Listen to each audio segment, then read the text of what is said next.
हरियाणा प्रदेश Congress committee के अध्यक्ष हमारे माननीय चौधरी उदयभान जी, जिनका ओजस्वी भाषण आपने अभी सुना, और हरियाणा विधानसभा के पूर्व अध्यक्ष व विधायक मेरे बड़े भाई डॉक्टर रघुवीर सिंह कादियान जी, और राज्यसभा के सांसद हमारे अजीज दीपेंद्र जी, और भाई हमारे दुख सुख के साथी, संघर्ष के साथी, बहादुर हमारे साथी भाई आनंद सिंह दांगी जी, व आज के आयोजक हमारे अजीज बलराम दांगी जी, व उपस्थित सभी विधायकगण, पूर्व विधायकगण व सम्मानित मंच, उपस्थित महम से और आसपास से आए हुए सभी मेरे बुजुर्गों, नौजवान साथियों,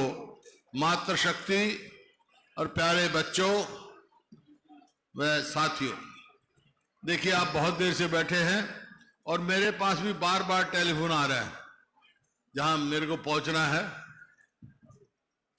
तो दांगी साहब ने कहा भी जरूर आना है, तो आज मैं आया हूं। पहले तो करूंगा बात हरियाणा की, फिर करूंगा अपनी और महम की बात।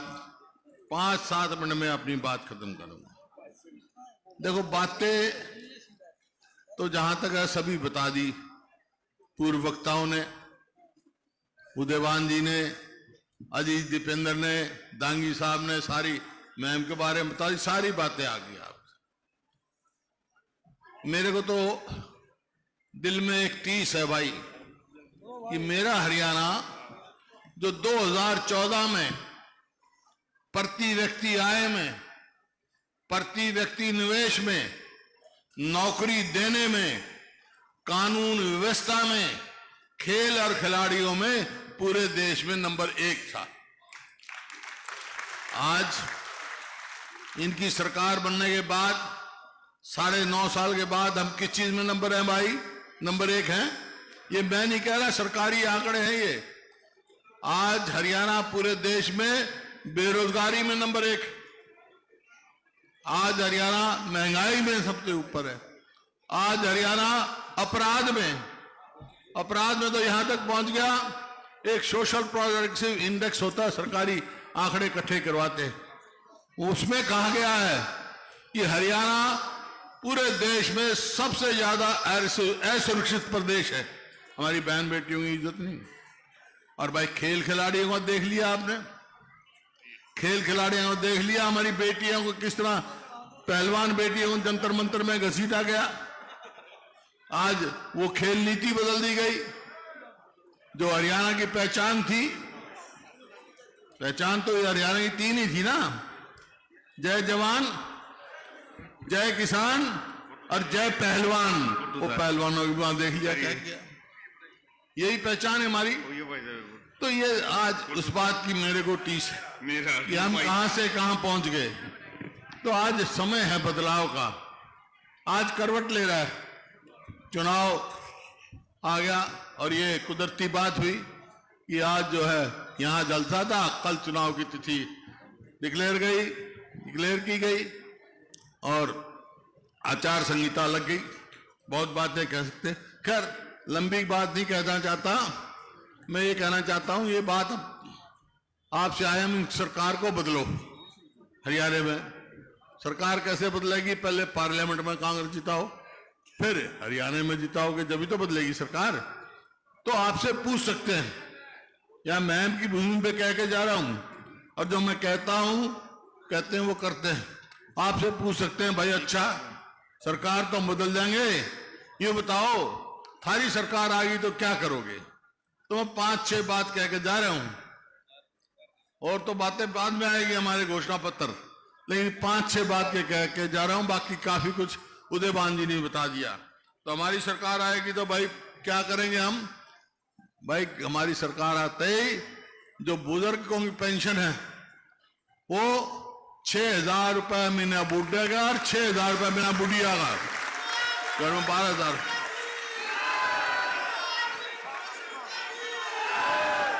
सुनो सुनो। और भाई एक जो है सबसे कष्ट की बात होती है, खेत का ट्यूबवेल का तो बिजली का बिल मैं कर गया था 10 पैसे यूनिट, लेकिन गरीब आदमी को बिजली का खर्चा बहुत परेशान करता है। तो भाई 300 यूनिट फ्री बिजली देंगे हम 300 यूनिट। और ये हमारी बहन बेटियां बैठी है भाई, आजकल कोई लाकड़ियां पे तो रोटी पोता नहीं, गैस का ले आए सिलेंडर जब हमारी सरकार थी तो 400 रुपए का भाव था, अब हो गया 1000 से ऊपर। लेकिन हमारी सरकार आ गई तो आज कह रहा हूं जैसे राजस्थान में कर दिया था ना, 500 रुपए से ज्यादा सिलेंडर की कीमत नहीं होगी।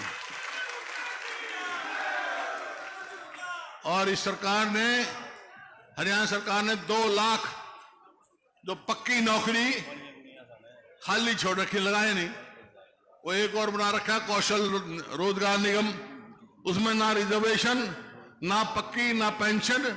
इधर लाओ, अगले एक भी नई बात काट दो। युवाओं के भविष्य से खिलवाड़ की जा रही है, जो कर अग्निपथ है, कोई मतलब नहीं उसका। अरे पहले तो फौज में भर्ती होते क्या करता, थोड़ा भर्ती हो जाता, यूं था भाई अच्छी जगह जाएगा, बच्चे पढ़ेंगे, पेंशन आएगा, तो भर्ती होते सगाई आने लग जाती थी। ये बगनी 21 साल से कम शादी ना हो, 18 साल का भर्ती होगा, 21 साल का, 22 साल का घर आ जाएगा, तो कौन ब्याह करेगा भाई उसका, बताओ कौन रिश्ते लेके जाओगा। तो ये स्थिति इन्होंने कर दी। और भाई जो बैकवर्ड क्लास का क्रीमी लेयर जो हमारे समय में 6 लाख था, नहीं इनने कर दिया, उसको बढ़ा के घटा दिया, 8 लाख से 6 लाख कर दिया। हमारा समय आएगी सरकार तो 10 लाख करेंगे ताकि उनको फायदा भी हो, उनको फायदा हो। और जो ये एक बात कह रहा हूं, आपको याद होगा, जब मैं 2005 में मेरे को मौका दिया आपने, तो उस टाइम यही हालात थे कानून व्यवस्था की, अपराध की। उस टाइम मैंने कहा था कि भाई या तो मुख्य धारा में आ जाओ अपराधी, नहीं हरियाणा छोड़ जाओ, छोड़ गए थे। आज कह जा रहा हूं, वहां बहम की भूमि पर अगर हमारी सरकार बन गई तो गुंडों को हरियाणा में नहीं रहने देंगे, उनको बाहर करेंगे।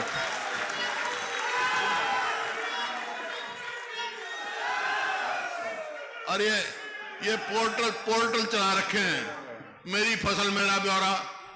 अरे यही तो मंडी है, यही किसान है। जब फसल आ जाती थी तो भाई मंडी में सीधा आता है, एमएसपी लेकर आ जाता। ये बाट देखेगा कब नंबर आओगा, पोर्टल में नंबर आओगा। ये सब बेकार के पोर्टलों का हम खत्म करेंगे। किसान की कहते दुगनी आमदनी करेंगे। आमदनी का दुगनी करी, लागत कर दी।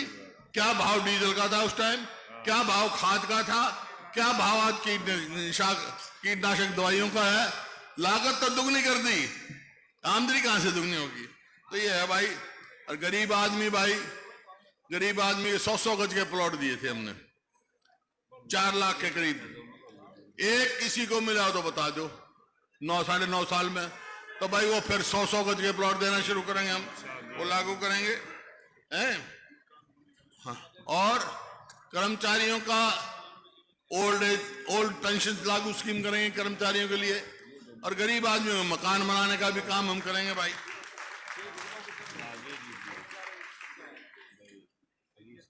और जो पीले कार्ड हैं, इनका भी तमाशा कर रखा है इनने। हर गरीब आदमी का पीला कार्ड बनवाओगे, हर आदमी का जो है, ताकि सबको बड़ा लाभ हो। ये क्या इन्होंने तमाशा कर रखा है।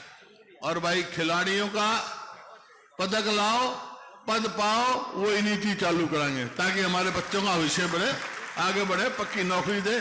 कर ये बातें हैं। लेकिन अब करूंगा मैं अपनी और आपकी बहन की बात। देखिए काफी कह दिया, अजीत दीपेंद्र ने भी कहा, दांगी साहब ने भी कहा, और प्रत्यक्ष को प्रमाण की जरूरत नहीं होती भाई। आज जो मैं यहां खड़ा हूं, मैं सांसद भी रहा, आपकी सेवा का मौका भी मिला। अगर मैं इस स्थिति में पहुंचा हूं तो मैं कोई नहीं संकोच कह सकता हूं, उसमें महम का सबसे बड़ा हाथ है भाई। कैसे है? क्योंकि 91 में जब मैं चुनाव लड़ रहा था, तो पहले तो दांगी साहब पे जो जिस प्रकार से यहां बैसी गांव में मैं आया जब लाश पड़ी थी, वो दिन मैं याद नहीं कराना चाहता।